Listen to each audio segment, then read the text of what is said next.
नमस्कार दोस्तों। शख्सियत इस प्रोग्राम में हम कार्यपालिका, न्यायपालिका, विधायिका और पत्रकारिता के साथ साथ समाज में महत्वपूर्ण मुद्दों पर काम करने वाले विभूतियों के बारे में दिखाएंगे।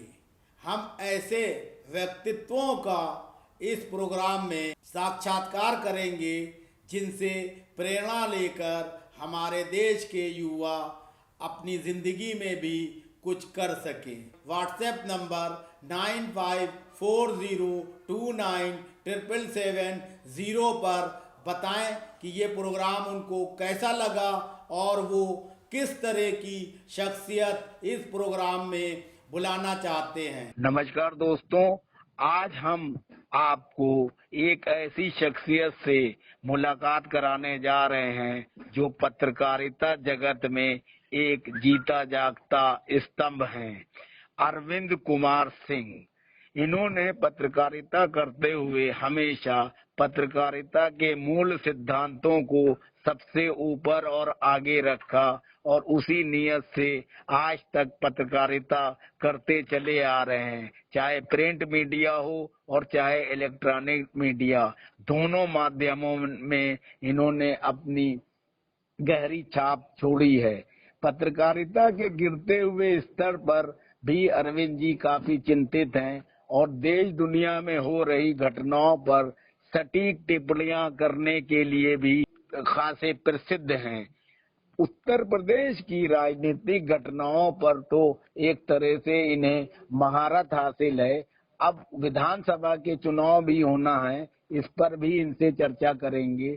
तो आइए मिलते हैं अरविंद कुमार सिंह, वरिष्ठ पत्रकार से। नमस्कार भाई साहब। नमस्कार सिराज भाई, कैसे हैं आप लोग? जी बस बढ़िया, दुआ है। मैं आपसे पहला सवाल ये जानना चाहूंगा कि आपने जो है इतना लंबा समय पत्रकारिता में गुजारा है और पत्रकारिता पहले के दौर के मुकाबले आजकल जो है डिजिटल युग में बदली है और पत्रकारिता का माध्यम जरूर बदले हैं, लेकिन इसमें कुछ जो है नैतिकता में, इसकी कार्यप्रणाली में भी वक्त के साथ गिरावट आई है। इसको आप किस नजरिए से देखते हैं? नहीं, बिल्कुल बिल्कुल सिराज भाई, आपने ठीक कहा है। क्योंकि मैं जब अपना तुलना करता हूं कि जब मैंने अपनी जन पत्रकारिता की शुरुआत की और जनसत्ता जैसे अखबार से मुझे जुड़ने का सौभाग्य मिला जी, तो तब से और अब तक एक तरह से मैं ये नहीं कह रहा हूँ कि पत्रकार नहीं है या काम करने वाले लोग नहीं है या जनता की बातों को उठाते नहीं है जी, या सच्चाई के साथ खड़े लोग नहीं है, जी, लेकिन उनसे ज्यादा जो है लोगों की संख्या वो हो गई है जो कि जी, फैशन के लिए पत्रकारिता में आते हैं। जी, हम लोगों ने जो शुरू किया 80 के दशक में, संचार क्रांति के आने के पहले जो पत्रकारिता थी, जी, उसमें सामान्यतया वही लोग आते थे जी, जो कि एक जील लेकर के आते थे कि हमें समाज के लिए कुछ करना है, हमें जी, और लोगों के लिए कुछ करना है, जी, बेजुबान लोगों की आवाज बनना है। जी, और अब जब से ये बहुत सारे इंस्टीट्यूट और ये सब शुरू हुए तो पत्रकारिता और टीवी के आने के बाद ऐसा लगे कि ग्लैमर जी, जो है उस पर हावी हो गया है। जी, और साथ ही साथ चूंकि हम लोगों को भ्रम है पत्रकारों को कि ये संचार अभी कि हमारी जो ताकत बढ़ गई है, ताकत ऐसे नहीं बढ़ी है। आप देखिए, जी, सच बात तो ये है कि हमारी ताकत जो है, यानी हमारी पहुंच केवल इस नाते बढ़ी है जी, क्योंकि भारत आज संचार क्रांति के दौर में खड़ा है। जी, और ये संचार क्रांति भी जो है राजीव गांधी की देन है, सबको पता है। जी, आपने देखा होगा कि भारत में पहली बार जी, इसकी बुनियाद जो है उसी व्यक्ति ने रखी। जी, और उसके पहले अगर आप देखेंगे, जब आजादी मिली तो हमारे पास तो कुल 80,000 टेलीफोन थे तीनों देशों में, भारत, पाकिस्तान, बांग्लादेश में। जी, ठीक है, तो मतलब 80,000 टेलीफोन उस समय सिडनी सिटी में थे, अकेले सिडनी में। ठीक है, जी, तो हमारे यहाँ तो फोन के बजाय जो है गांव के हाट मेले, जी, आपस का कनेक्शन, चिट्ठियां, ये हमारा संचार का माध्यम रही है। इसीलिए अखबार थे मुख्य रूप से जी, जिनसे बातें उठती थी, और अखबार में जो काम करने वाले लोग थे जी,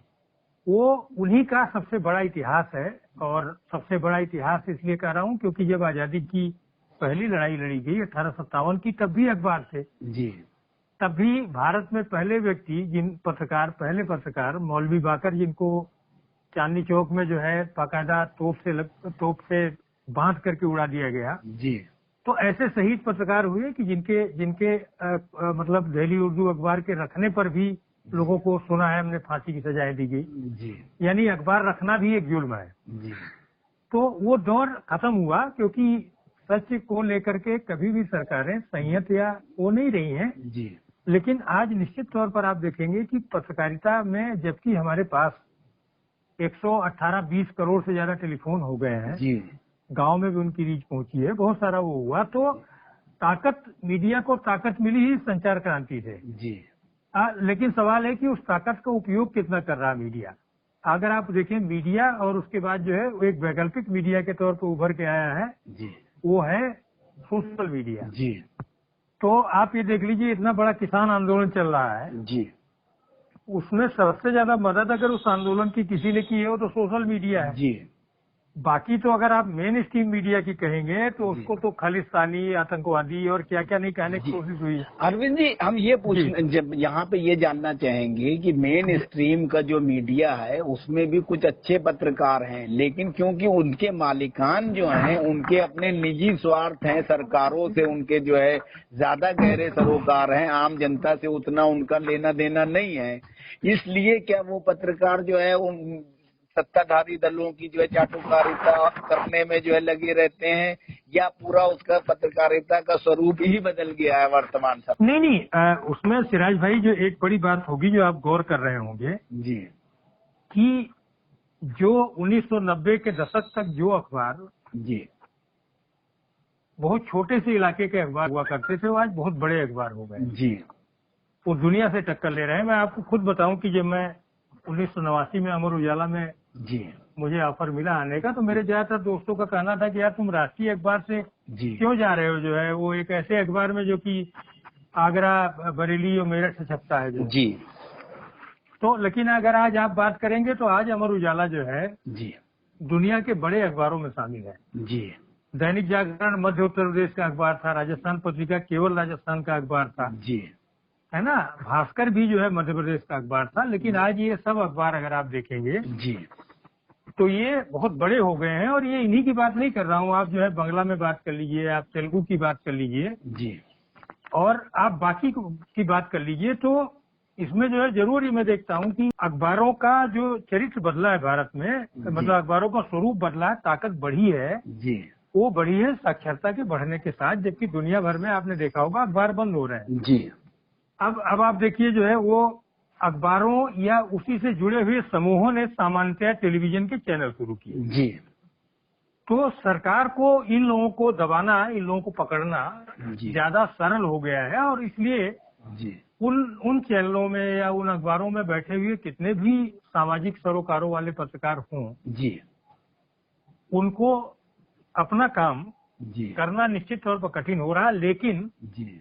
क्योंकि आपने देखा होगा सिराज भाई कि एक वैकल्पिक मीडिया मौजूद है आज के टाइम में, जी। जी। इसलिए ये कह सकते हैं कि घुट नहीं रहे हैं वो। उनको अगर अपनी बात कहनी भी है जी। तो उसके लिए प्लेटफॉर्म मौजूद है। जी। हमें अपनी बात कहनी है तो हम फेसबुक पर कह के उन लोगों तक पहुंच सकते हैं, जी।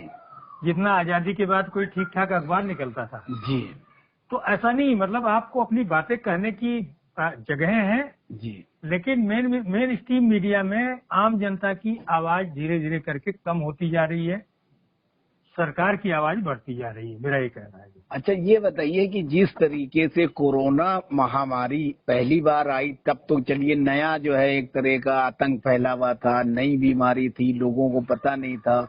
लेकिन दूसरी बार जो है ये वेव आएगी, इसके बारे में साइंटिस्ट और डॉक्टरों ने जो है आगाह कर दिया था। उसके बावजूद हमारे देश की सरकार ने और राज्य सरकारों ने जिस तरह से इससे निपटने में असफलता कह लें, चाहे लापरवाही कह लें, की है, उसको आप किस नजरिए से देखते हैं?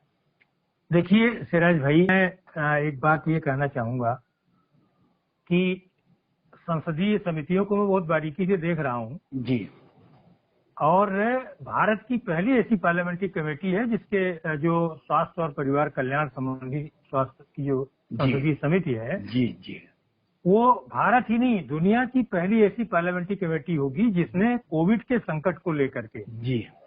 काफी गहराई के साथ उसका अध्ययन किया। जी अगर आप उसका जाएंगे तो अभी उसको अंग्रेजी की रिपोर्ट आपको मिल जाएगी पार्लियामेंट की वेबसाइट पर, लेकिन जी। हिंदी की अभी नहीं आएगी। जी ठीक है ना, उसका बहुत जो उसको उस रिपोर्ट को जो प्रचार होना था वो नहीं मिल पाया। जी मैंने पढ़ा, इसलिए मैं जिक्र ये करना चाहूंगा कि वो रिपोर्ट जो है जी जैसे ही कोविड शुरू हुआ तभी इन लोगों ने पार्लियामेंट्री कमेटी, चूंकि मिनी पार्लियामेंट कही जाती बहुत महत्वपूर्ण है, जी तो उसने जब पूरी जांच पड़ताल उसकी की, जी उस समय अक्टूबर में भारत सरकार ने इस कमेटी के सामने माना था जी कि ये वेव आएगी, जी ये माना था, जी और ये भी माना था कि ऑक्सीजन का संकट होगा जी और हम उसके लिए तैयारी कर रहे हैं, ये बात कही थी। लेकिन उस समिति ने जो सिफारिशें की थी जी उसकी तरफ सरकार ने कोई गौर नहीं किया। आप ये देखिए कि ये जो वायरस है, ये तो जी। सही बात है जी कि भाई जब वुहान में ये चीन में जो है जी। दिसंबर 2019 में जी कोविड-19 की बीमारी प्रकाश में आई, वायरस प्रकाश में आया, जी जी उस समय पूरी दुनिया इससे अनजान थी, जी लेकिन पूरी दुनिया में बीमारी फैली। जी ठीक है ना, भारत नहीं, पूरे देश की, पूरी दुनिया की स्वास्थ्य प्रणाली पर इसने असर डाला, जी पूरी दुनिया की इकोनॉमी पर भी इसने डाला जो है। जी तो सवाल यह है कि हम लोग जो है जी उसके लिए उस तरह से मानसिक तौर पर तैयार क्यों नहीं हुए। जी शुरू के दौर की बात अलग, आप देखिए शुरू में भी जी ये कितनी शर्मनाक बात थी कि पूरी दुनिया भर की मीडिया जी भारत के इस बात को लेकर चिंता करे कि लोग जो है दिल्ली से साथ पैदल चल पड़े हैं बहराइच के लिए, गोरखपुर के लिए, गोंडा के लिए। जी क्या इतना बड़ा तंत्र जहां जो भारतीय रेल जी एक दिन में ऑस्ट्रेलिया के आबादी के बराबर लोगों को ढो रही है, बिल्कुल सही। वो तो एक हफ्ते में सब ढो रहा है। इसका मतलब है कि हमारी तैयारियों में कहीं न कहीं कोई कमी थी। लेकिन जी जो पहला चरण आया था सिराज भाई, जी उसमें एक बात की सराहना करनी पड़ेगी कि भारत सरकार और राज्य सरकारों ने मिल करके, जी उस समय आपने देखा होगा कि जगह जगह जी उसके जांच का प्रबंध करना, इसके बाद जो है आइसोलेशन के लिए सेंटर बनाना, ये सारी चीजें हुई। जो जी इस बार जब आया तो इस समय ये लोग जो है बिहार से लेकर के और बंगाल के चुनाव में लोग लगे रहे, जी उत्तर प्रदेश के चुनाव में यह जानते हुए कि बहुत बड़ी संख्या में प्रवासी जो नागरिक हैं, जो हमारे वो हैं, जी वो लोग जो है आएंगे, वोट डालने आएंगे, गांव-गांव में आएंगे, जी और उनका कोई जांच तक का इंतजाम नहीं किया गया। तो ये अपने आप में मैं इसको मानता हूं कि आपराधिक लापरवाही। अन्यथा आप ये बताइए, जी आज जब हम जिस महीने में ये चर्चा कर रहे हैं, जी हर घंटे जो है सिराज भाई आप ये देख लीजिए जी कि मतलब अगर आप पूरा आंकड़े में जाएंगे जी तो आप ये पाएंगे कि हर घंटे 165 लोग मर रहे हैं। जी 165 की संख्या कोई छोटी संख्या नहीं है, जी है ना। और मई में 1 लाख से ज्यादा मौतें हो चुकी हैं। जो है अगर आप कुल मिलाकर के देखेंगे तो 3 लाख से ज्यादा जो मौतें हुई हैं अब तक कोरोना के आने के बाद से, जी वो अकेले 1 लाख से ज्यादा मौतें तो यही हो गई मई महीने तो में। अरविंद जी, इसका मतलब ये है कि स्वास्थ्य से संबंधित जो संसदीय समिति थी उसने समय रहते सारी चीजों से आगाह करा दिया था सरकार को, और सरकार मान भी रही थी, लेकिन उसकी जो है शिथिलता ये थी कि वो लापरवाही कर गए, एक्टिव नहीं हुए, और उस समिति की सिफारिशों को लागू करने के लिए संसाधनों का इंतजाम ईमानदारी से और त्वरित तरीके से सरकार ने नहीं किया। नहीं देखिए, वो भी समिति है, और दूसरी एक समिति जो होम की है जी, उसने भी जांच की। जी, उसके बाद जो है कॉमर्स की जो समिति है उसने इकोनॉमी को लेकर के जांच की। जो है खासतौर पर वाणिज्य की जो समिति है उसने इस पर भी जांच की है कि जो है जो हमारा ट्रांसपोर्ट सेक्टर है, जो खासतौर पर जो मैंने गाड़ियों का जो सेक्टर है जी, उस पर किस तरह का असर, ये सारी चीजों की जांच हुई है। जी, तो सवाल यह है कि अगर भारत सरकार ने केवल ये देख ली होती, जी, और संसदीय समिति ने सिराज भाई केवल इसकी बात नहीं की, मैं आपको बताएं ऑक्सीजन की बात उठाई उसने, जी, उसने वैक्सीन की बात उठाई, जी, और उसके सामने कौन लोग आए आप देखिए। उस कमेटी के सामने जी, हेल्थ सेक्रेटरी आया। हेल्थ सेक्रेटरी तो बहुत बड़ी ताकत है। जी, इसके अलावा जो मतलब जो ICMR के प्रमुख अधिकारीगण आए, जी, जितने उद्योग जगत के और एम्स के लोग आए। जी, तो सवाल यह है कि फिर ऐसी अफरा तफरी क्यों? आप अस्पतालों में कितनी बुरी अफरा तफरी हुई है सिराज भाई। जी, तो आप इस बात का केवल अंदाज लगा सकते हैं कि अगर दिल्ली और लखनऊ में लोगों को बेड नहीं मिले हैं, जी तो जो गांव गिराव में दूर दराज में बैठा हुआ आदमी है जी उसकी क्या हालत होगी। और दूसरी चीज, जी जी जी जी इसमें अच्छा चीज- जी हाँ बोलिए आप बोलिए। नहीं, मैं ये कहना चाहूंगा कि जो कमेटी ने 2-3 और बड़ी महत्वपूर्ण बातें उठाई थी, जी जिसमें आप एक बाबा रामदेव की जो चर्चा चल रही है इस समय आपने देखा ही होगा। जी जी जी तो कमेटी ने ये कहा था कि जो भारतीय चिकित्सा पद्धति है, जी भारतीय चिकित्सा पद्धति में आप जानते हैं कि केवल आयुर्वेद नहीं है, उसमें योग भी है, नेचुरोपैथी है, यूनानी है, सिद्धा है, जी सोवा रिंगपा है, होम्योपैथी है, ये सब है। जी हकीम वैद्य सब लोग आते हैं इसमें। जी तो कमेटी का ये कहना था कि चूंकि ये हमारी प्रणाली है, जी सैकड़ों सालों की टेस्टेड प्रणाली है, जी तो इसका भी सरकार को जांच करना चाहिए कि ये जो इनके उत्पाद हैं जी उनसे कोरोना को रोकने में कितनी मदद मिल जाएगी, क्योंकि ये तो हमारे अपने लोग हैं ना भाई, बिल्कुल उनका सही। उनका तो आप वो नहीं कहें। जी तो उस पर भी अगर आप उसका बजट देखेंगे, ये देखेंगे, अगर ये तैयारी की होती सरकार ने, जी तो जो प्राइवेट अस्पतालों की लूट हुई है जी उससे बचा जा सकता था। दवाएं, इंजेक्शन, ऑक्सीजन की जो किल्लत हुई है, जमाखोरों ने जो काम किया है, जी काला बाजारियों ने जो काम किया है, जो दाल से लेके सरसों के तेल तक जो है अरबपति जो बन गए हैं लोग, जी। उनको रोकने में क्या समस्या थी। हाँ अरविंद जी एक सवाल और कि ये जो पिछले साल से लेके इस साल तक, पिछले जी। मार्च से लेके अब तक जो है लॉकडाउन और कोरोना और ये सब रहा, जी। उसमें इकोनॉमी जो है डिस्टर्ब हुई है, गरीबों पे बहुत बुरा असर पड़ा, मध्यम वर्ग के लोगों पे, लेकिन जो बड़े टॉप के इंडस्ट्रियलिस्ट हैं अपने देश के, अडानी अंबानी और दूसरे बड़े उद्योगपति, उनकी जो है आय जो है ज्यादा बढ़ी है। तो ये किस तरह का मैकेनिज्म जो है सरकार कर रही है कि अगर इकोनॉमी जो है डिस्टर्ब हो रही है तो सब पे असर होना चाहिए, तो मध्यम और लघु लोग तो परेशान हो गए और ज्यादा, और अमीर अमीर और हो रहा है। ये कौन सी नीति जो है लेके चल रहे हैं प्रधानमंत्री और वित्त मंत्री? देखिए, आपने बिल्कुल ठीक कहा सिराज भाई कि अगर आप समग्र रूप से देखेंगे जी तो जो शहरों में बड़े जमे जमाए हुए लोग थे जी वो भी बर्बाद हो चुके हैं, जो है जी काफी हद तक बर्बाद हो चुके हैं। और वो जो कि तमाम लोगों को रोजी रोटी देते थे, उनके नाते जो है वहां से लेकर के जी जो घरों में काम करने वाले लोग हैं उनके रोजी रोटी छिन गई है। जी और ट्रेड इंडस्ट्री कोई ऐसी वो नहीं होगी जिस पर असर न पड़ा हो। जी बिल्कुल लेकिन आप जिन लोगों की बात कर रहे हैं, ये जी। बड़े लोग, जी ये आजकल हर सेक्टर में आ गए हैं। जो है। जी आपने देखा होगा कोरोना के काल के दौरान 3 ऐसे कृषि कानून भारत में लाए गए जी जिसका फायदा, भाई किसान क्यों लड़ रहा है? अगर उसके फायदे में है तो आंदोलन क्यों करेगा? आप मुझे बिल्कुल बताइए। सही बात है, बिल्कुल क्या सही। दुनिया में आपने किसी ऐसे आंदोलन को सुना है जी जो उन लोगों के द्वारा किया जा रहा हो जिसके फायदे के लिए बना हो? सही कह रहे हैं जी बिल्कुल सही।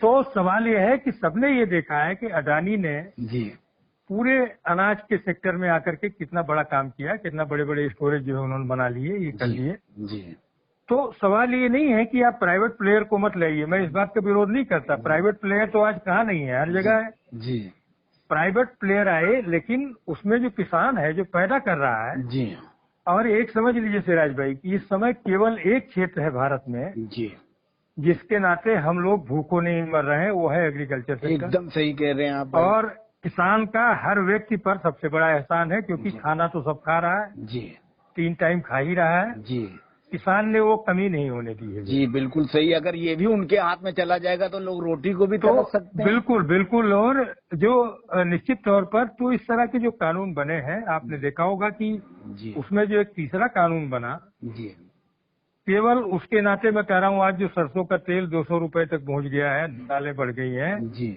ये केवल इसलिए हो गया है क्योंकि जो मतलब स्टोरेज करने का जो कानून था जो है, जी वो कानून जो है लाया गया है कि भैया आप चाहे जितना सामान रखना रख लो आप। जी तो ये कानून नेहरू का बनाया हुआ था कि जिसमें ये था कि आप किसी सामान की होल्डिंग नहीं कर सकते हैं। जो है। जी तो अगर कंज्यूमर को प्रोटेक्ट करने वाला कानून, और ये कानून केवल किसान के खिलाफ नहीं, ये तो उपभोक्ता के खिलाफ भी है। एकदम सही कह रहे हैं तो आप। आप ये देख लीजिए कि जो सरसों माने जो किसान के द्वारा खरीदी गई सरसों है, जी उससे जिस तेल का उत्पादन जो है 60 रुपया 50 रुपए में हो रहा है, जी वो 200 रुपए में जो बिक रहा है तो भैया 150 रुपए का मुनाफा क्या किसान की जेब में जा रहा है? बिल्कुल नहीं जा रहा है, और कंज्यूमर अलग महंगी चीज ले रहा है। इसका मतलब है, अच्छा क्या है, ये ब्रांड बेच कौन रहे? रामदेव से लेके जी तमाम जो बड़े बड़े ब्रांड है ये बेच रहे हैं वही। सरसों तो किसान ही पैदा कर रहा है ना, जी, नाम भले रामदेव जी का हो या किसी का हो।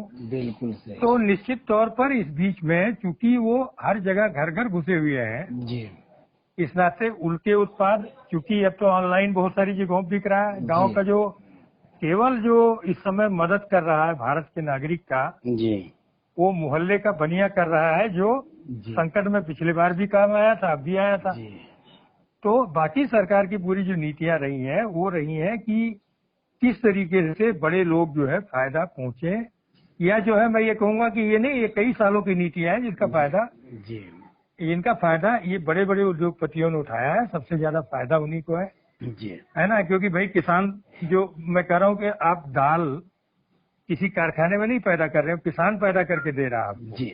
अच्छा सर, एक राजनीतिक सवाल कि अब देश में अभी जो है हाल में 5 राज्यों में चुनाव हुए, जिसमें से 3 बड़े राज्यों में बीजेपी हार गई बुरी तरह से, जहां वो बहुत दावे कर रहे थे कि हम सरकार में आएंगे, और पौंडीचेरी छोटा राज्य और उन्होंने असम जीत लिया।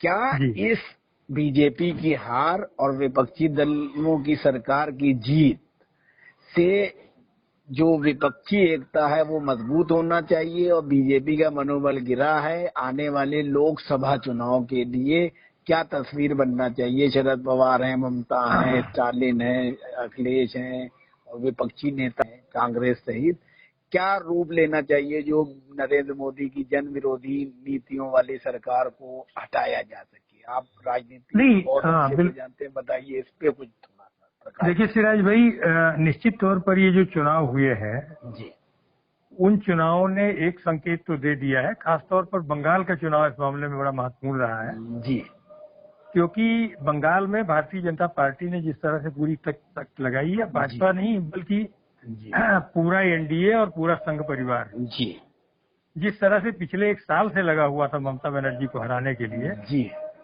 और जिस तरह की रणनीतियां तैयार की गई थी जी, वो, और जिस तरीके से उनको लालच दिया गया था कि साहब आपको इतना पैसा हम देंगे, ये देंगे, जी, और जो अमीरी का सपना दिखाया गया था वो बंगाल के वोटरों ने उसको झटका दिया। जी, ठीक है। और ममता की जो जीत है जी, वो कई मामलों में बहुत महत्वपूर्ण है, क्योंकि देखिए स्टेलिन के बारे में तो पिछले 2 साल से लोगों को पता था। जी, 2019 का जो लोकसभा का चुनाव आया उसमें ही लोगों ने बता दिया था कि भाई अब स्टेलिन को आने में कोई रोकने वाला नहीं है। तो स्टेलिन और कांग्रेस का जो अलायंस है, जी, सही कह रहे हैं, वो अपने आप में एक बड़ा मजबूत अलायंस रहा है। मतलब केवल अलायंस नहीं, क्योंकि वहाँ तो डीएमके मेन पार्टी है, जी, लेकिन वो यूपीए का एक बड़ा इम्पोर्टेंट घटक है आज की तारीख में। जी, जी, और आने वाले समय में राज्यसभा के भी जो चुनाव वगैरह होने हैं इस साल, जी, उसमें भारतीय जनता पार्टी को ज्यादा कुछ मिलना नहीं है। जी, तो अब जो आप कह रहे हैं, निश्चित तौर पर विपक्ष की एकता की एक बड़ी ही मजबूत नींव रखी जाएगी, लेकिन ये रखी जाएगी कि उत्तर प्रदेश के चुनाव क्या नतीजे देते हैं। बिल्कुल सही। अब एक यहीं पे सवाल कि उत्तर प्रदेश के बारे में तो आप चप्पा चप्पा जानते हैं। उत्तर प्रदेश में जिस तरह से योगी आदित्यनाथ ने जो है बेतहाशा तरीके से अपने निर्णय लिए, एक तरह से जो है गुंडागर्दी की रूप में भी सरकार चलाई, जो चाहा वो किया, कानून को अलग ताक पे रख के जो है एक तरह से न्याय करने के बजाय लोगों का जो है निपटान करने में लगे रहे। कुछ बदमाशी के मामलों में लोग थे, जो पॉलिटिशियन केसेस थे, आजम खान के साथ ऐसा रवैया रहा, विकास दुबे की गाड़ी पलट गई, और इधर मुख्तार अंसारी को लेके जो है काफी दोहरा रवैया हो रहा है उनका। तो क्या इस बार जो है भारतीय जनता पार्टी के नेतृत्व वाली सरकार सत्ता से विमुख हो जाएगी, उसको बाहर कर देगा? तो कौन सा दल या गठबंधन जो है बाहर करने में सक्षम है, या अपनी ही गलतियों की वजह से जो है जनता इनको नकार देगी? इस पे आप जरा डिटेल में बताइए। देखिए सिराज भाई, आपने देखा होगा कि जब इस सरकार बनी जी, तो इस सरकार में योगी जी का जो एक चेहरा था, खासतौर पर क्योंकि वो भगवा बस पहनते हैं जी, वो एक मठ के जो है मठाधीश है, जी, तो ऑटोमेटिक तौर पर एक हिंदुत्व के चेहरे के तौर पर वो उभरे। जी, और इसके बाद जो है उनकी तुलना ये होने लगी कि साहब ये मोदी का विकल्प है। जी ये काफी हद तक आप देखेंगे कोरोना का जो पहला दौर आया जी वहां तक योगी ने अपनी जो छवि और साख को बनाए रखा जी और हिंदुत्व के एक जो है पोस्टर बॉय के तौर पर वो लगातार जो है जी उभर के आते रहे जो है। जी और निश्चित तौर पर जो मैं कह रहा हूँ कि 2013 में जो खासतौर पर पश्चिमी उत्तर प्रदेश में जो सांप्रदायिक उन्माद रहा और ये जी रहा, जी जी लेकिन उनकी पूरी सरकार की साख को जी प्रभावित करने का जो काम हुआ है जी वो इनके अपने ही पार्टी संगठन के लोग, जी क्योंकि योगी जी के साथ एक समस्या ये रही कि वो लगातार नौकरशाहों के द्वारा गिर गए जी और अपनी ही पार्टी के जो सांसद और विधायक थे उसमें उन्होंने इग्नोर करना शुरू किया। आपने देखा होगा जी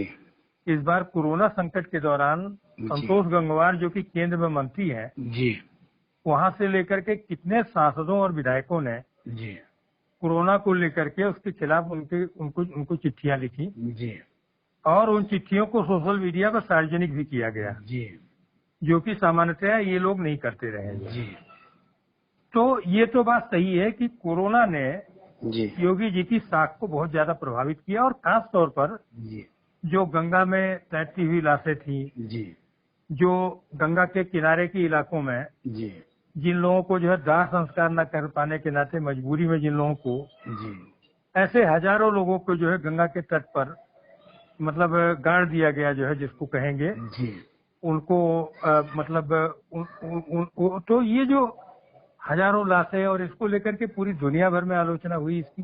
जी और इस बार का जो कोरोना का प्रबंधन था वो बहुत ही कमजोर और बहुत ही वो रहा, जो कि जी योगी सरकार ही पिछले बार अगर आप देखेंगे जी तो पिछले बार इन लोगों ने क्वारंटाइन सेंटर बनाए, ये बनाए, लोगों के खाने पीने के इंतजाम से लेके जी अगर आपने देखा होगा तो कई जगह बसें मुहैया कराई, ये सब काम किया इन लोगों ने जी जो है।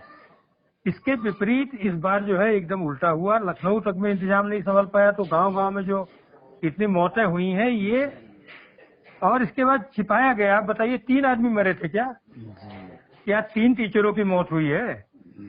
जहां 1600-1700 टीचर मर गए हों वहां केवल मुआवजा न देना पड़े और इसके अलावा आपदा में अवसर आप तलाश रहे हैं, आपके माने आपके ही अपने मंत्री अपना भाई को अपॉइंट करवा ले रहे हैं। जी तो ये सब जो चीजें हुई इन सब चीजों ने साख को खराब किया है जी और किसान आंदोलन ने जी बाकी और समीकरणों ने जी जो इस राज्य में सांप्रदायिक तनाव था हिंदू मुसलमान का उसको खत्म किया है जो है। जी और उसका असर और नतीजा ये है, मैं आपको बताऊं, ईस्टर्न यूपी में तमाम ऐसे मुसलमान जी पंचायत के चुनाव में जीते हैं जो अकेला घर है। जी मतलब अकेला घर कैसे जीत जाएगा बगैर अपने उसके, तो इसका मतलब ये है कि एक संकेतक है ये सब। जी और जब अयोध्या, मथुरा, काशी आप कोई भी ले लीजिए, वहाँ जी। पंचायत के चुनाव में जी भारतीय जनता पार्टी की हार ने एक संकेत दे दिया है जी कि अब आपका निचले स्तर का जो नेतृत्व है वो कमजोर हो चुका है। जी ऊपर आप विधानसभा में लोकसभा के लिए क्या तैयारी करते हैं आने वाले समय में पता चलेगा, लेकिन फिलहाल तमाम कोशिशों के बाद भी जी और पंचायत चुनाव कराने के नाते कोविड और तेजी से फैला है, जी गांव-गांव में फैला है, आप देख लीजिए जो है। तो निश्चित तौर पर मुझे लगता है कि उत्तर प्रदेश में जो है ये जो मौजूदा स्थिति है जी ये जो है बहुत ही मैंने भाजपा के लिए बहुत चिंताजनक, इसीलिए आप देख रहे होंगे कि इस बीच में तमाम तरह की मीटिंगें हो रही हैं बीजेपी और संघ परिवार की। जी और इसमें जो है जो सपा का जो नेतृत्व है वो मजबूत हुआ है जी और मुझे लगता है कि अगर सपा, कांग्रेस और राष्ट्रीय लोकदल जी इसका गठबंधन अगर एक साथ मिल करके जी एक समीकरण बना करके चुनाव को लड़ता है जी तो ये जो है भारतीय जनता पार्टी के नेतृत्व को उत्तर प्रदेश में कम कर सकता है। क्योंकि देखिए सिराज भाई, पिछले 3 चुनाव को अगर आप उत्तर प्रदेश के देखेंगे तो उत्तर प्रदेश की जनता ने जी 3 अलग अलग दलों को जी अलग अलग समीकरणों के बीच में पूर्ण बहुमत दिया है जो है। जी मायावती को दिया, फिर अखिलेश यादव को दिया, फिर बीजेपी को दिया। जी समझ रहे हैं, रिपीट कोई नहीं हुआ है जो है। जी तो आप ये समझ लीजिए कि उत्तर प्रदेश का वोटर वो नहीं है अब। जी जो 15 साल पहले सोचते थे, 20 साल पहले सोचते थे। अच्छा अरविंद जी, एक चीज बताइए कि अगर मायावती जैसे कि जो है बीजेपी से उनकी निकटता बढ़ रही है, मायावती और बीजेपी मिल गए तो जो आपने समीकरण बताया कांग्रेस और ये अजीत सिंह साहब वाली एरिया जो है पश्चिमी उत्तर प्रदेश, लोकदल हो जाए, कांग्रेस हो जाए और सपा हो जाए, ये तीन लोग जो है अगर मिलते हैं और उधर मायावती उसकी बीजेपी की गोद में चली जाती है, तब क्या संभावनाएं बनेंगी? देखिए जराज भाई, मायावती ऐसा कोई खेल नहीं खेलेंगी जी जिसमें उनका अपना बचा खुचा रैंक फाइल जो है जी वो नष्ट हो जाए। क्योंकि जी भाई अगर मान लीजिए कोई चुनाव का गठबंधन इनका होता भी है जी तो भारतीय जनता पार्टी के पास 300 सीटें से ज्यादा है। जी अगर उस गठबंधन के बाद 3 ज्यादा तो बस नेचुरल है जी कि इसके बाद जो बची सीटें वही तो दी जाएगी बीएसपी को। जी बात समझ रहे हैं? जी तो क्या आपको लगता है कि मायावती जी है, मायावती क्या 125 सीटें लेकर के जो है वो तैयार हो जाएंगी? जी वो संभव नहीं है। और इस समय जो है, देखिए मायावती के साथ दिक्कत ये है अब इस समय जी कि वो जमीनी हकीकत को देखे बगैर, जी अगर ये सपा बसपा का गठबंधन बना रह जाता जी तो ये गठबंधन बैठे बैठे जो है जिता देता, जो मैं बता रहा हूँ आपको। जी जी क्योंकि अब वो स्थिति नहीं थी इस गठबंधन की जो 2019 में जिस तरीके से हुई है। जी तो लेकिन चूंकि ये गठबंधन अलग हो चुके हैं, जी इनके कार्यकर्ताओं को दोबारा मिलना जी वो संभव नहीं। क्योंकि गठबंधन जब बना रह जाता है जी तो कार्यकर्ताओं के बीच में भी एक निकटता पैदा होती है। जी अब वो जो दूरी 24 साल की थी वो फिर बढ़ गई है जो। जी तो ये तो नहीं है, लेकिन भाजपा और बीएसपी के कार्यकर्ताओं और उनके बीच की जो दूरियां हैं जी वो भी अपनी जगह कायम है। अगर ये हो भी जाते हैं मान लीजिए, जी तो अब मायावती के कहने पर टोटल वोट किस तरीके से ट्रांसफर होगा ये कहना अभी संभव नहीं है जो। अच्छा ये बताइए, जैसे चौधरी अजीत सिंह साहब अब इस दुनिया में नहीं हैं, लेकिन जी। किसान आंदोलन होने से आपके भी उनसे बहुत अच्छे संबंध थे। किसान जी। आंदोलन होने की वजह से जो वहाँ सांप्रदायिकता का माहौल था वो खत्म हो गया, भाईचारा फिर से स्थापित हो गया। इस तरह से जो है पश्चिमी उत्तर प्रदेश में तो चौधरी साहब भी मजबूत हुए हैं। तो अगर सपा बसपा और कांग्रेस मिल जाए तो एक तरफा तौर पर सरकार बन सकती है आपके हिसाब से? नहीं नहीं, मुझे तो ऐसा लग रहा है कि सपा, जी कांग्रेस और आरएलडी लोकदल, जी जी ये तीनों ही समीकरण सरकार बनाने के लिए काफी है। जी अगर बीएसपी भी बन जाती है तो केवल नॉमिनेशन फाइल करना पड़ेगा लोगों को। जी बात समझ रहे? तो घर बैठे चुनाव जीतेंगे लोग जो है। जी जी जी क्योंकि लेकिन दिक्कत यह है कि चूंकि सपा बसपा का जो गठबंधन है वो टूट गया, जी और अभी जो है जिस तरह का, अभी आपने मायावती के लगातार बयानों को देखा होगा, जी तो मायावती अब अगर इस दौर में कभी बीजेपी के साथ जाती है, वो जी देखिए समर्थन ले लेना और वो करना अलग बात है। पूरे इतिहास में जी बीजेपी के साथ जाना, उनको समर्थन करना, ये सब तो रहा है। जी लेकिन दो बड़ी पार्टियां आपस में जो है, जी ये इनका गठबंधन होगा, इसकी संभावना तो फिलहाल अभी नहीं लगती है। जी वो जो आप कह रहे हैं, मुझे लगता है कि ये गठबंधन जो है एक ताकतवर गठबंधन के तौर पर उभर सकता है, जी ऐसा मुझे लगता है। जी जी। अच्छा अरविंद जी, जैसे अभी इधर कोरोना काल में जो है कमोबेश इतनी लाखों जो है मौतें हुई हैं, इसमें पत्रकारिता के क्षेत्र से भी जो है 500-700 लोग जो है आंकड़ों में है, वैसे तो ज्यादा हैं, वो मर गए हैं एक तरह से। तो उनको जो है, कई लोगों की आर्थिक स्थिति सही नहीं है, एक पत्रकार होने के नाते आप हमेशा दर्द लेते रहे हैं। तो क्या दिल्ली सरकार, केंद्र सरकार और राज्य सरकारों को कुछ ऐसा करना चाहिए कि जो लोग भी कोरोना काल में जो है मृत्यु को जो है प्राप्त हुए हैं, उनके परिवार और आश्रितों को कुछ सहायता दे, मुआवजा दे या नौकरी दे? देखिए सूरज भाई, मैं इस मामले में थोड़ा सा अलग सोचता हूँ। जी और आपने देखा होगा जब कोविड का संकट शुरू हुआ और लॉकडाउन के बाद जो है खासतौर पर अगस्त जुलाई में जब स्थितियां बहुत ही जटिल हो गई, तमाम अखबारों के साथ संकट हो गया, मीडिया हाउसेज ने लोगों को निकालना शुरू किया, जी तब से मैंने लगातार जो है इस बात को कई स्तर पर उठाया है जी कि केवल पत्रकार या लेखक ही नहीं, जी इसमें उन सब लोगों को जी जो कि आज कमाओ मैंने आज कमाओ और कल खाओ वाली स्थिति में बैठे थे, जी उसमें लेखक भी है, पत्रकार भी है, उसमें जो है जो तमाम मीडिया हाउस से जुड़े हुए जो लोग हैं, जी उसके अलावा कलाकार है, जी जो लोग जीवन में जो लोग काम कर रहे हैं, लोग कलाकार, ये सब जी लोग जो है, जी और भी इसमें आप शामिल कर सकते हैं। जी इन लोगों के लिए एक राष्ट्रीय नीति बनाने की जरूरत है जी और इनको मुआवजा भी कम से जी कम 20 से 25 लाख रुपया मुआवजा इनके परिवारों को मिले, क्योंकि ये बहुत टूटी हुई हालत में लोग हैं। जी और मैं मानता हूं कि देखिए आज की तारीख में आप देख रहे होंगे कि अगर सरकार में ही नौकरियां कम होती जा रही है, लोगों को निकाला जा रहा है, जी सही बात है।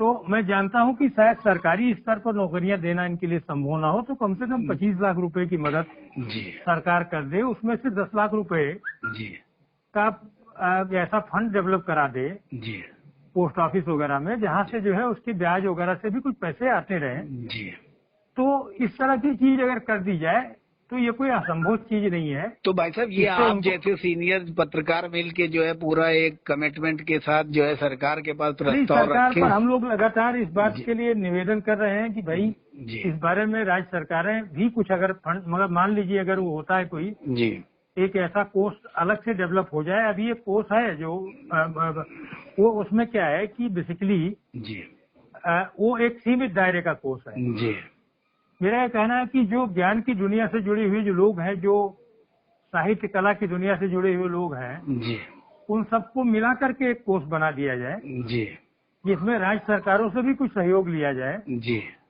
है ना, और उसको खुला रखा जाए। आम नागरिक जो पैसे वाले हैं, जी कारपोरेट हैं, वो लोग भी उसके लिए पैसा दे सकते हैं। जी तो उसमें उदारता के साथ अगर इस तरह से मदद की जाए तो मुझे लगता है जी कि इस संकट में जो ये हजारों लोग जो आए हैं, मतलब जिनको हैंड टू माउथ जो है, जो कंडीशन में पहुंची हुई है, उनको सम्मान के साथ जी जीने का एक मौका मिल जाएगा। अच्छा, अब आखिरी सवाल, आप पत्रकारिता में जो है बहुत आपका नाम है, लोग रिस्पेक्ट करते हैं आपकी लेखनी, आपके कार्यक्रमों से। आप जो है जो युवा पत्रकार आ रहे हैं उनके लिए जो है कुछ खास कहना चाहेंगे तो वो आप बताएं, ताकि उन तक मैसेज पहुंचे कि इस संकट की घड़ी में या इस माहौल में, डिजिटल युग में वो पत्रकारिता किस तरह से करें। इस बारे में सिराज जी मेरा केवल ये कहना है कि समय बदलता है, लोगों की सोच बदलती है, बहुत सारी चीजें बदलती है, जी लेकिन जो पत्रकारिता है उसका कुछ लक्ष्य है। जी और अगर मौलवी बाकर की पत्रकारिता से लेके गांधी की पत्रकारिता तक को आप देखेंगे जी तो वो पत्रकारिता एक अलग थी। वो आजादी की लड़ाई की पत्रकारिता थी, जी सच्चाई पर आधारित पत्रकारिता थी। और उसके बाद की भी जो पत्रकारिता है उसमें जी केवल उन्हीं लोगों का मान सम्मान इस समाज में है जी जो सच्चाई के लिए लड़ते हैं। झूठ आप कितना भी फैलाएंगे, जी झूठ कभी भी सम्मानीय नहीं हो सकता जो है, जी झूठ का सम्मान कभी नहीं हो सकता है जो है। जी और मैं तो यही कहता हूँ कि आप एक मोटा सा उदाहरण देखिए सिराज भाई, जी कि गांधी जी को जिस पश्चिमी दुनिया ने जी नोबेल पुरस्कार देने लायक नहीं समझा, जी जबकि सच बात यह है कि अगर नोबेल पुरस्कार किसी को शांति पर मिलना था जी पर, जी तो उसके लिए गांधी से बड़ा आदमी कोई नहीं था जो है। जी उससे नोबेल पुरस्कार सम्मानित होता नहीं समझा। जी उन्हीं गांधी के मरने के जी पूरे 5 दशक के बाद जी उनके विचारों की ताकत थी, उनके सच्चाई की ताकत थी जी कि संयुक्त राष्ट्र संघ जी उन्हें गांधी के नाम पर जो विश्व शांति दिवस मना रहा 2 अक्टूबर को। जी तो मेरा ये कहना है कि सच्चाई के रास्ते पर चलना जी थोड़ा कठिन हो सकता है, जी लेकिन सफलता का कोई भी रास्ता ऐसा नहीं जो टेढ़ा मेढ़ा होके जाता हो। जी वो सीधा रास्ता है जी और वो सफलता का रास्ता केवल पत्रकार को केवल इसी रास्ते से है कि वो आम जनता के सुख दुख में शामिल हो, जी उनकी आवाज बने। और भारत जैसे देश में वो गांव, गरीब और किसान की अगर आवाज बनते हैं जी तो वो उनका जीवन सार्थक होगा एक पत्रकार के तौर पर। और निश्चित तौर पर मैं नहीं कह रहा हूं कि उनको जहां पसंद आए राजनीतिक जिस क्षेत्र में वो पत्रकारिता करना चाहते हैं, लेकिन एक बात ध्यान रखें जी कि जो लाखों करोड़ों लोग उनको देख रहे हैं, सुन रहे हैं, जी उनके लिए वो क्या करते हैं और उनको क्या देते हैं, उनके लिए क्या योगदान करते हैं, ये उनका सबसे बड़ा जीवन का एक सफलता का एक मानक होगा। जी और संभावनाएं बहुत हैं जी अच्छी बातों को कहने के लिए, सच्ची बातों को कहने के लिए। जी एक दिल चाहिए जी। और कुछ नहीं चाहिए होता है जो है। धन्यवाद। जी जी, बहुत धन्यवाद।